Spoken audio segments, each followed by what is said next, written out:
电商大小事带你了解最新电商事，跟你分享12月9号到12月15号的3则电商大事。第一 ，Suzuri 来台举办快闪活动。Suzuri 与比比昂合作，在台湾松烟举办实体快闪展览。Suzuri 的事业部部长桑山宽说，他们正在积极拓展全球市场，特别是与日本文化相近的台湾市场。第二则新闻 ，Uber Eats 并购熊猫恐生变。Uber Eats 与 Foodpanda 的并购案正在公平会审议中，但遭到全国外送产业工会的抗议。有人猜测抗议活动的背后有零售业的龙头在支持。如果这件事情是真的，那我猜全联跟 Coupon 这两间不仅有能力吃下 Foodpanda， 也能更加完善他们的物流体系。第三则新闻，诈骗集团冒名100万网红行骗。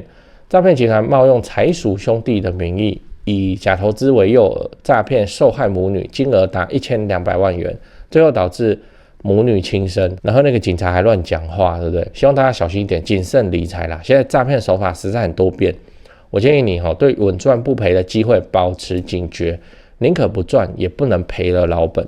记得关注加爱心，我是电商Tony陈，你以后做电商会用到。如果你是第一次看这个影片，我这个节目会跟你分享上周在电商领域发生什么有趣的新闻我会挑出3个我觉得重要的，并且跟你分享我对这些新闻的看法，让你轻松掌握电商脉动。这一集我们讲的是12月9号到12月15号所发生的电商新闻。第一个新闻， Suzuri 来台举办快闪活动。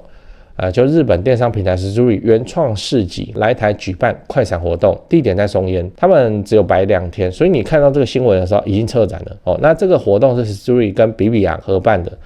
那 Suzuri 的事业部部长山宽说，他们现在正在布局全球市场，就台湾跟日本文化高度亲近是亲近不是相近。那他们就来台湾做台湾的市场。那我是这样看这个新闻的，首先先讲一下 Suzuri 就跟那个台湾的 Pinko 也很像，都是卖什么文创、文青小物、衣服、帽子、笔记本、包包之类的。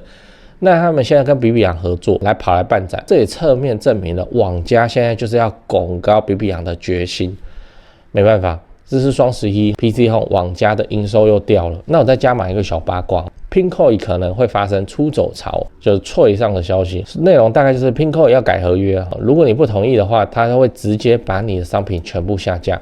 那这个就是再次上演平台做大以后磨刀霍霍向卖家的剧嘛。那如果此事为真，则 Suzuri 之后在台湾的业绩应该会不错，因为大家都是文创商品嘛。那你又少了一堆竞争对手虽然是人家日商要来台做，可是台湾 Pinko 的卖家就直接去这个 Suzuri 那边就好了嘛，去比比昂那边就好了。好，来第二个新闻， Uber Eats 并购熊猫恐生变。简单讲这个新闻，这不是传很久了吗？就是 Uber Eats 要吃下台湾 Foodpanda， 那目前正在台湾的公平会审议中。那听说有零售跟电商在背后支持他的反对运动。这个猜测是因为全国外送产业工会在12月4号有组织一个大规模的抗议活动。标题我念一下超过200位外送员喊反并购，外送产业工会诉求3不1要。就有人在揣测，这种人号召200人以上的，那反正你要花很多钱嘛，然后明显策略的那个抗议活动，应该不太可能是几个热血青年就组织了起来，背后应该有金主。那我是这样看这个新闻，蛮有趣的。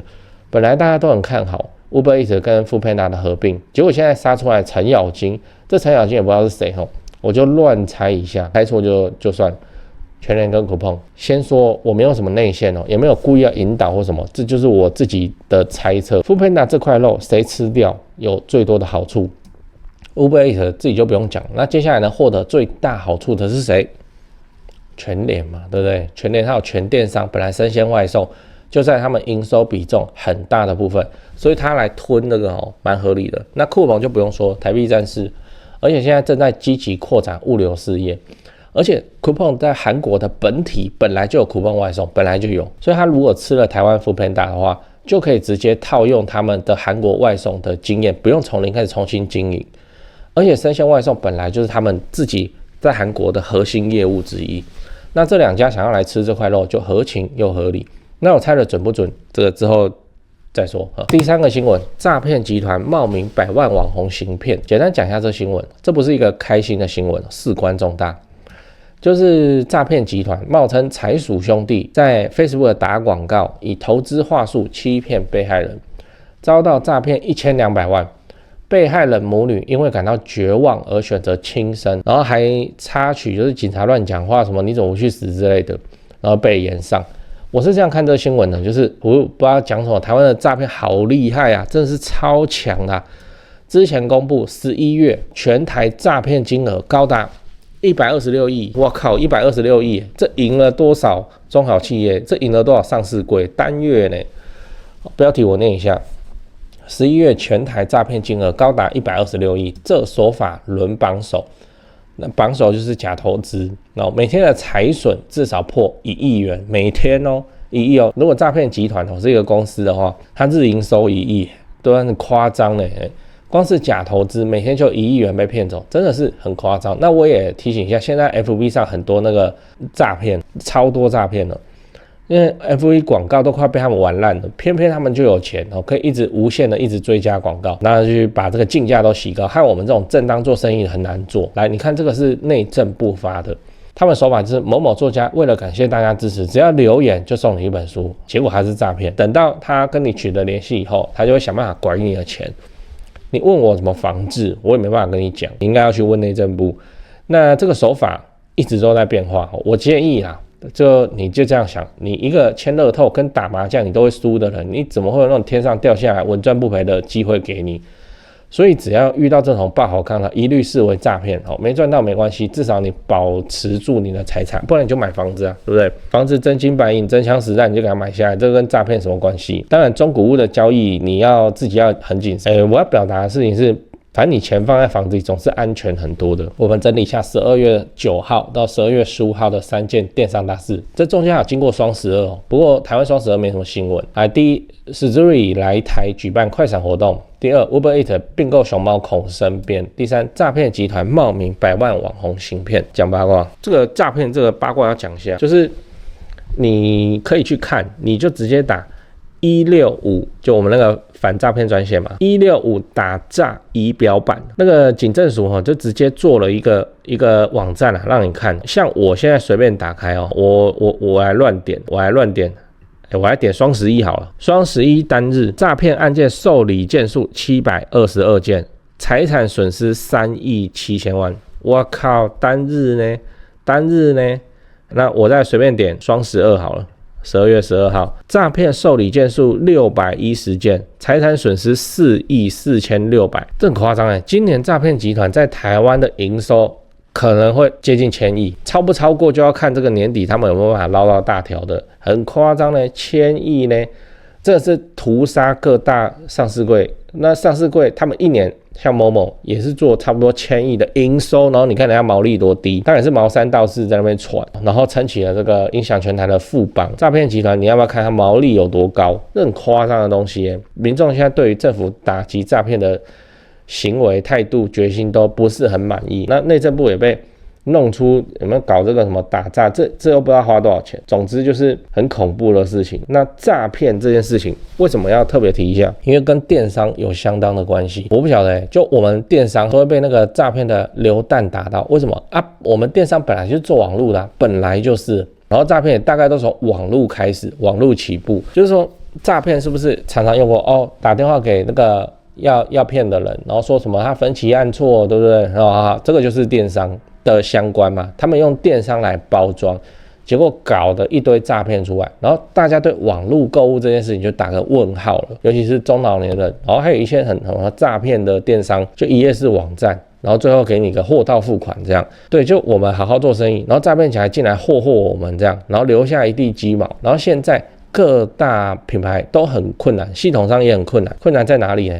你想要在网络做生意，你要先证明你不是诈骗，莫名其妙，这就是外部成本，就是几个人在乱。举个例子，就好像那个一间国中，然后就有几个屁孩，就是专门在后面乱笑，那边讲话，在那边打闹，然后搞得老师不高兴，然后叫全班罚站上课，这样就几个人那么影响。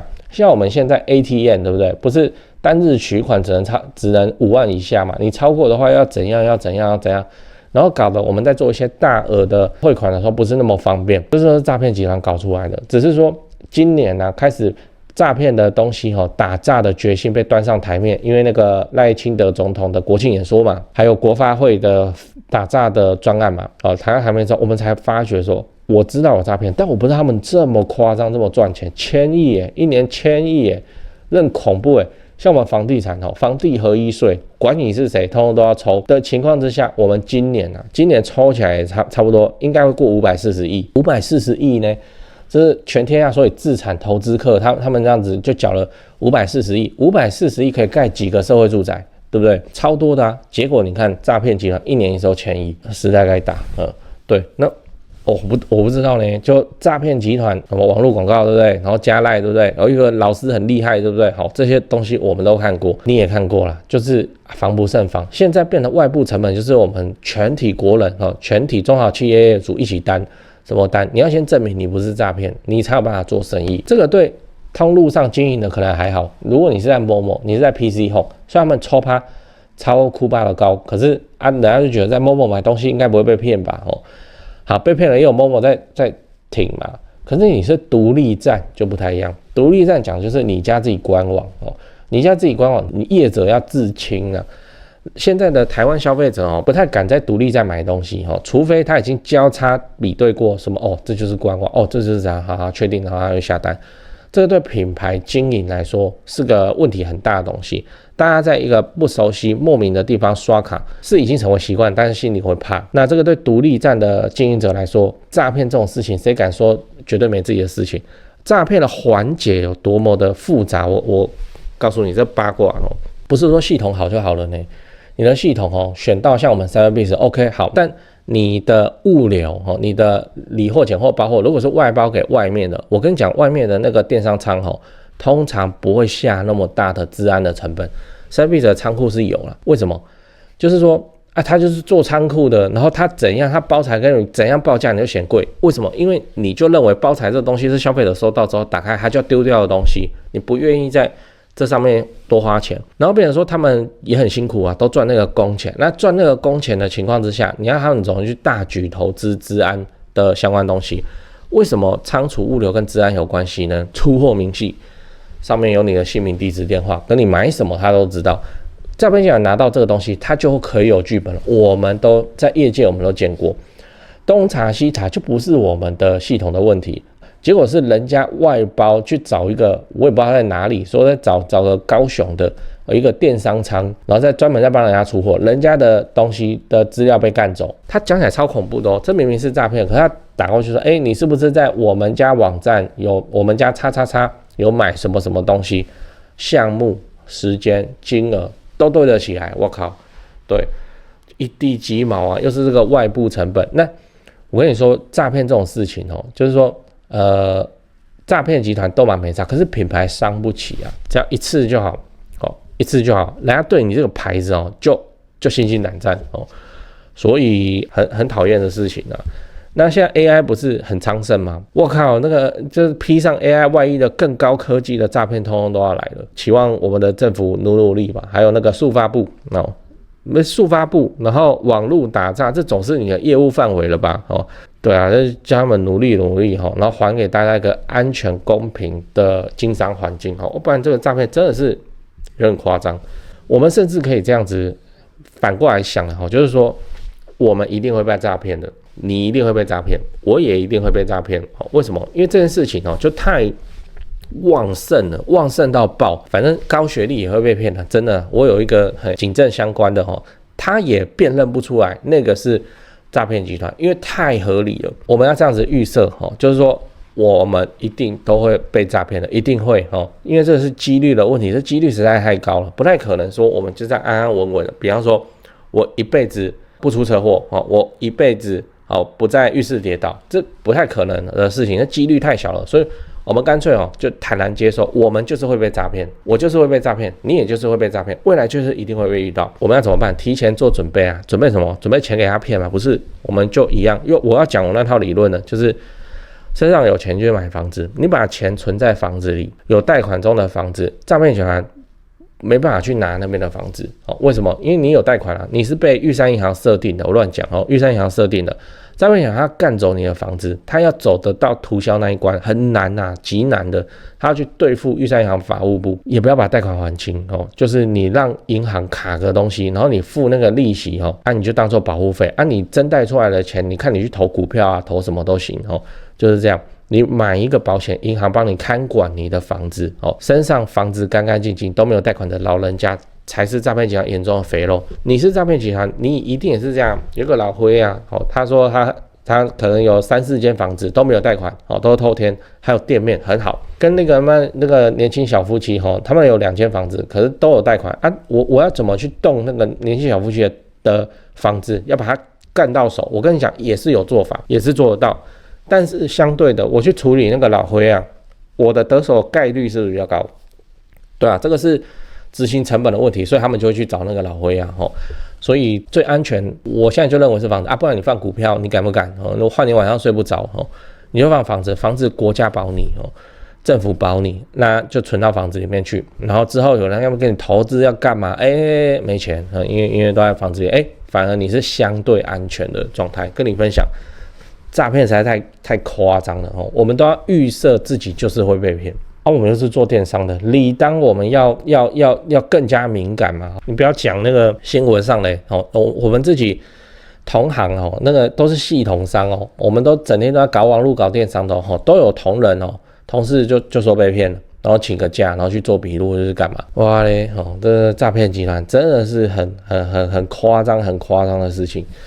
小心呐换个思路，我们就是会被骗，我们这辈子就是会出车祸，大小车祸、严重车祸不知道，但一定会出。提前把车祸的保险买好嘛，就这样嘛。你到时候发生的时候，你的风险你是可控的，这样就好。那我来保全财产的方式是存房子，存房子的意义是，你现在房子不是有贷款你有钱你就把它存进去，就拿去还房贷，等到房贷快还完的时候，你再给它做一次增贷，让银行的法务团队去保你的房子那这是我目前看起来相对安全的做法给你参考。预告登记没有用你想说我怕房子被人家乱买乱卖，那我就预告登记不行，预告登记破不了强制执行所以你还是要让银行的法务就是等于插一根针在你的房子上然后就保全你的财产。诈骗集团想要拿走你的房可以诈骗集团跟玉山法务单挑你看他们怎么赢。所以他们会转而目标去找都没有欠款、都没有房贷的老灰那种人就是肥羊，那种人最好处理，这超好处理了。几个印章一带出过户过一过然后该缴的钱是不是缴掉就没事了，就搞定了非常的危险。让自己的房子欠点钱，你让变相买个保险。我知道这种说法很奇葩但我自己就是这样做的，那都没有什么事情那给你参考。现在的电商平台之间竞争激烈，除了你熟知的虾皮、PC Home、Momo 以外，外国的电商平台也对台湾虎视眈眈。除了酷鹏大军来袭，还有SHEIN、抖音小黄车、全球速卖通、Temu， 他们都在偷偷伸出触手，要来抢台湾市场。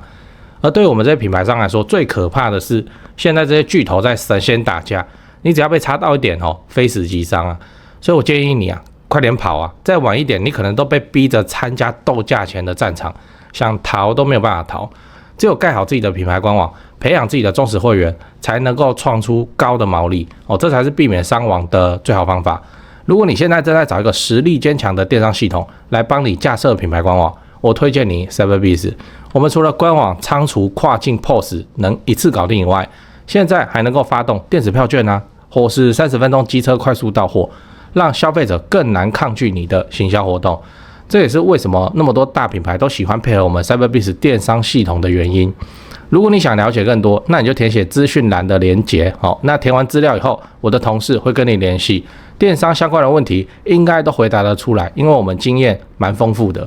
最后记得点赞并订阅我的频道，我会继续分享更多电商资讯给你。我是电商通灵城，我们下集影片再见。